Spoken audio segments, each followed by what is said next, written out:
Yo mga idol, kamusta? Sports Talk PH nga pala. Ang sagot ng kampo ni Tapales, pag-usapan natin yan mga idol. Ngunit bago ang lahat ay huwag kakalimutang mag-subscribe at i-click ang notification bell button for more sports talk. So matapos nga pong bumanat ng ama at trainer ng Japanese Monster 4 Division World Champion na Oya Inoue na si Shingo Inoue, kung saan sinabi nitong wala daw siyang naramdaman na espesyal nang mapanood niya ng personal ang public media workout ng ating pambato na si current Unified IBF and WBA Super Bantamweight World Champion Marlon Tapales kahapon, ay hindi nga po natuwa ang miyembro ng Emperor Promotions na si Silver Voice TV.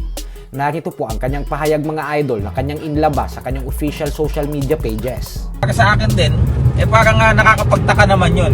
Unang-una, bakit ganun ang bokabularyo ng tatay ni Naoya Inoue?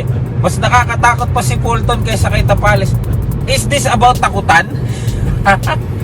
Di ba? So, meron pala silang ganon. Meron din palang di ba? Babasahin natin. Let's read between the lines. Meron din palang intimidation na nararamdaman ang tatay ni Naoya Inoue, and I think even Naoya Inoue, kasi hindi naman sila magsasalita ng ganon kung hindi sila nakakaramdam ng takot.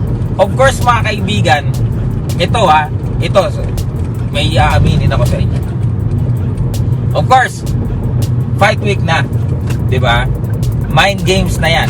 Pero ito, sa lahat po ng mga panalo ni Inoue, sa lahat po ng mga tinalo niyang magagaling, never naman po silang nagsalita ng ganyan.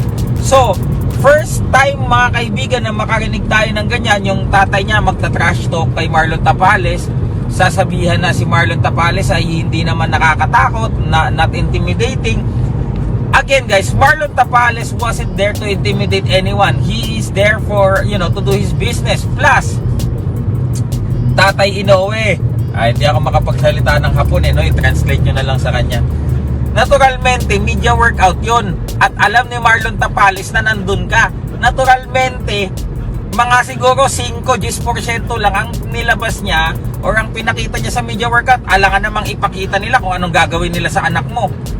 Di ba? Mag-isip-isip po ikaw, tatay. Sabagay, di naman tayo naiintindihan yan mga kaibigan. Para sabihin niyang, napanood ko si Marlon Tapales, hindi naman pala nakakatakot. Naturalmente, alangan namang gawin niya yung mga nakakatakot, baka biglang ma-injury yung anak mo. Di ba? Ganun lang yan. Same thing as Naoya Inoue. Nag-public workout yung sila, yung team Inoue. Hindi din naman nila pinakita lahat. Not too quick, not too strong, di ba? Not too fancy. Bakit? Kasi nga matitiktikan ng kalaban kung ano yung mga paghandang ginawa nila. Nakita nyo naman mga kaibigan yung ginawang shadow boxing ni Marlon Tapales, light lang. Para sabihin nyo ng tatay ni Naoya Inoue, I think mga kaibigan, may takot po silang nararamdaman. Kasi sa boxing, it is always reverse psychology. If you are respecting your opponent too much, it means that you are really disrespecting him, or wala ka talaga respeto sa lakas ng kalaban mo if you're praising him too much, if you're respecting him too much. Pero pag kasi dinidisrespect mo, hindi naman hindi nakakatakot. Kadalasan yan, kabaliktaran yan.